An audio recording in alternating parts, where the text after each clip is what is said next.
Komunis dan komunisme jelas sudah dilarang di Indonesia. Rasanya itu sudah final. Tetapi kok isu tentang komunisme tiba-tiba muncul lagi di tengah-tengah pembahasan RUU haluan ideologi Pancasila. Apa sih yang publik pikirkan terhadap persepsi ini? Ikuti survei kami, ngobrol dengan data bersama Riko Marbun.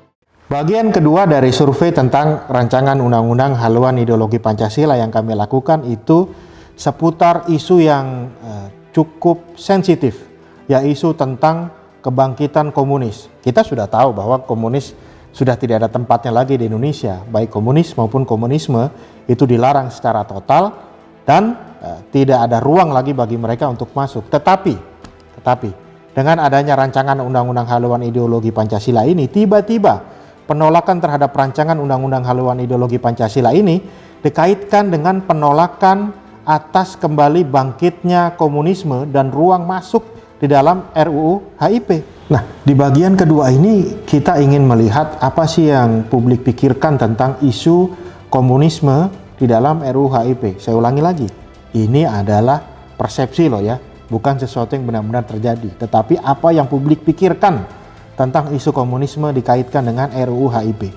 Jadi kami bertanya, seberapa percaya Anda dengan pendapat yang mengatakan bahwa rancangan undang-undang haluan ideologi Pancasila bisa membuka kesempatan masuknya kembali komunis di Indonesia?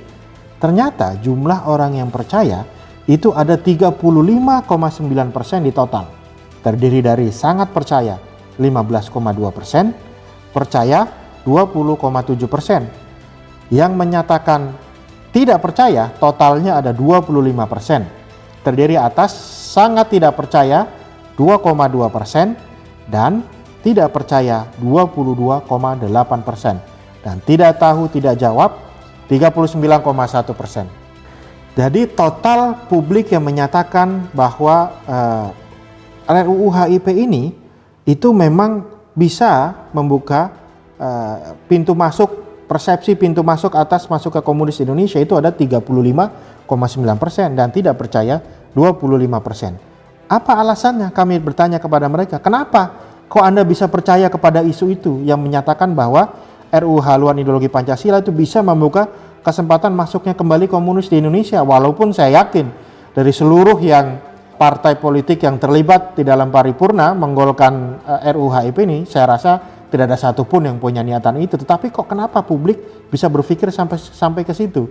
Ternyata jawaban mereka adalah 15,2% seperti yang akan Anda lihat di dalam tabel ini menyatakan bahwa pembahasannya menjurus kepada PKI.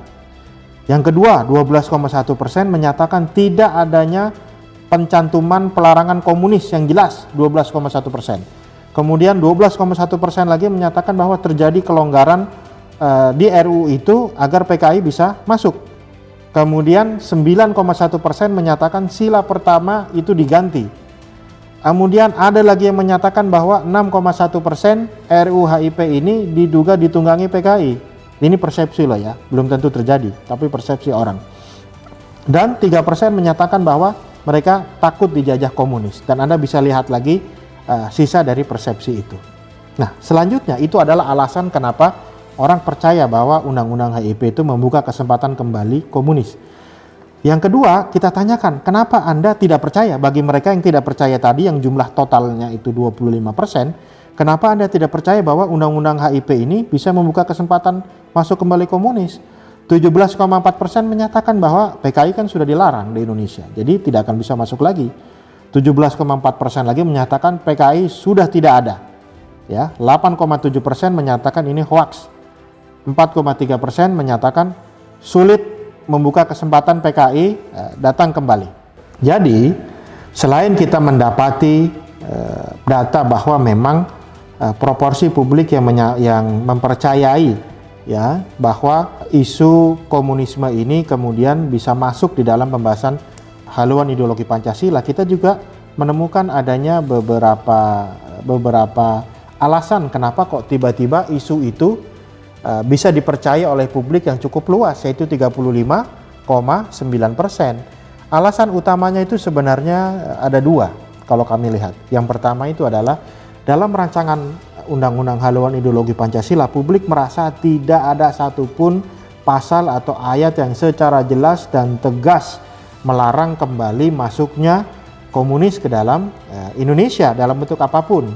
Yang kedua, itu kalau kita bisa melihat adanya semacam persepsi publik bahwa sila pertama, ketuhanan yang Maha Esa, itu seakan-akan dipersepsikan diganti atau mungkin dipersepsikan diganti atau dilihat bahwa kesakralan dari sila pertama Pancasila tersebut seakan-akan dikurangi.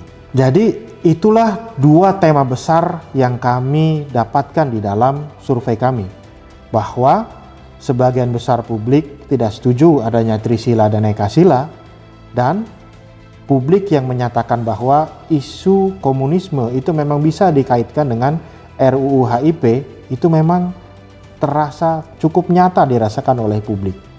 Mudah-mudahan ini bisa menjadi bahan pikiran buat elit-elit politik dan pemimpin di negeri ini, supaya kita menghentikan perdebatan yang rasa-rasanya tidak ada gunanya ini. Lebih dari 60% publik tidak setuju terhadap Trisila dan Ekasila. Lebih dari sepertiga publik menyatakan bahwa isu komunisme menghantui pikiran mereka dalam pembahasan rancangan Undang-Undang Haluan Ideologi Pancasila. Anda harus ingat bahwa rancangan undang-undang ini dibuat untuk publik, sehingga perhatikanlah apa yang publik pikirkan.